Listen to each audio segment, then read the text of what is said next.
Okay, let's talk about the brachial plexus. And as we do, we're going to answer a couple questions like what is a nerve plexus and how do we draw the brachial plexus? A plexus is a network of nerves. So we can see on this image here of the spinal cord, we have these nice nerve roots and spinal nerve levels, and they're very segmental. They're all separated.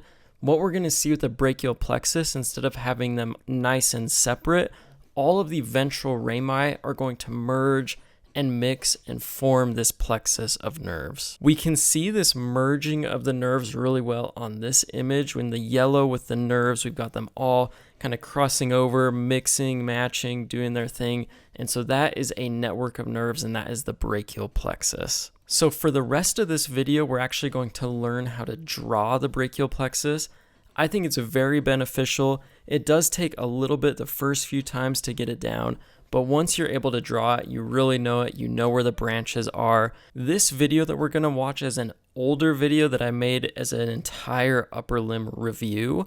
And so I would mainly focus on, as you're watching this, just learning how to draw the brachial plexus. It's going to talk about what each nerve does. We'll have separate videos that you'll watch in this playlist that does that. So if you don't pick up what every nerve does, don't worry about it. There will be separate videos. But that is about it I have for this intro, so we will now throw it to younger Parker for this video on the brachial plexus. All right, let's draw the brachial plexus.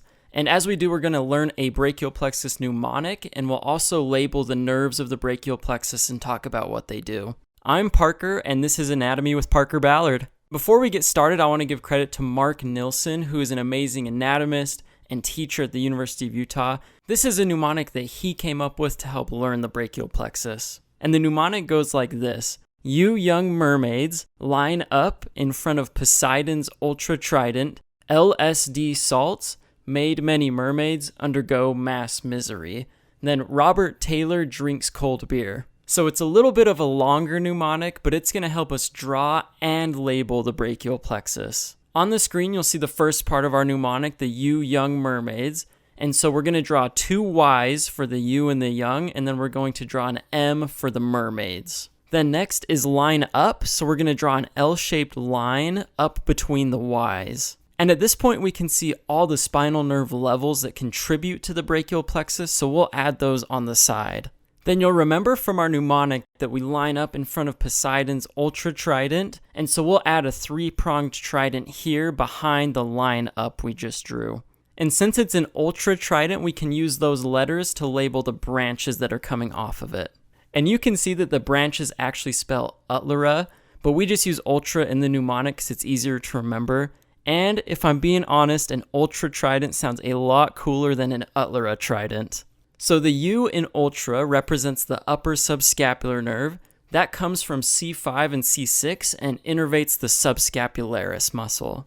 The T represents the thoracodorsal nerve that comes from C6 through C8, and that innervates latissimus dorsi. The L is for the lower subscapular nerve that comes from C5 to C6, just like the upper subscapular. And like the upper subscapular, it innervates subscapularis, but the lower subscapular also innervates teres major. And I remember that because teres major comes off the lower portion, the inferior angle of the scapula. Then the R is for the radial nerve that comes from C5 through T1, and that innervates all the muscles in the posterior brachium as well as the posterior antebrachium. Then the A is for the axillary nerve from C5 to C6, and that nerve innervates deltoid and his wife who's finer, teres minor. And now that we're done with the ultra trident, we're going to move on to the LSD salts. And so for the LSD, we're going to add a few branches here coming off the brachial plexus. The L represents the lateral pectoral nerve from C5 through C7, and that nerve leaps over pec minor to just innervate pec major. S is for the suprascapular nerve from C5 to C6, and that innervates supraspinatus as well as infraspinatus. Then D is for the dorsal scapular nerve that comes directly off the C5 ventral ramus, and that heads back and innervates levator scapulae as well as the two rhomboid muscles. Now we'll add a few more branches for the salts portion of the LSD salts, and you'll see this longer branch is going behind the ventral rami, and it has connections from C5, C6, and C7. The S is for the subclavian nerve from C5 and C6 that innervates the subclavius muscle, And the A is for the accessory phrenic nerve, which is actually an anatomical variant, and you won't have to identify that in lab. Then the LT is for the long thoracic nerve that we saw came from C5 through C7. That nerve innervates serratus anterior, and if that nerve is injured, then a patient would have a winged scapula. And going back to the mnemonic, we know that these LSD salts made many mermaids undergo mass misery. So for the next part, we're going to draw 3 branches off the medial cord for the made many mermaids. And the most proximal M is for the medial pectoral nerve from C8 to T1, and the medial pectoral nerve marches through pec minor to also innervate pec major. The next M is the medial brachial cutaneous nerve from C8 to T1, and just like the name says, that does the cutaneous innervation to the medial part of the brachium. Then the most distal M is for the medial antebrachial cutaneous nerve that also comes from C8 to T1. And just like the name says, that does the cutaneous innervation to the medial part of the antebrachium or the forearm. And to label these last branches of the brachial plexus, we're going to use the undergo mass misery from the mnemonic. The U is the ulnar nerve from C7 to T1.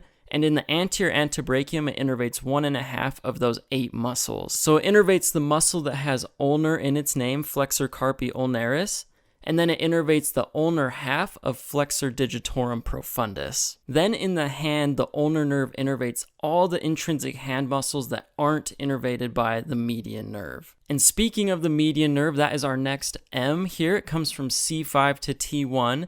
And in the anterior antebrachium, it innervates 6.5 of the 8 muscles, specifically the 6.5 muscles that are not innervated by the ulnar nerve. Then in the hand, the median nerve innervates 1/2 loaf, which stands for the first and second lumbricals, opponens pollicis, abductor pollicis brevis, and flexor pollicis brevis.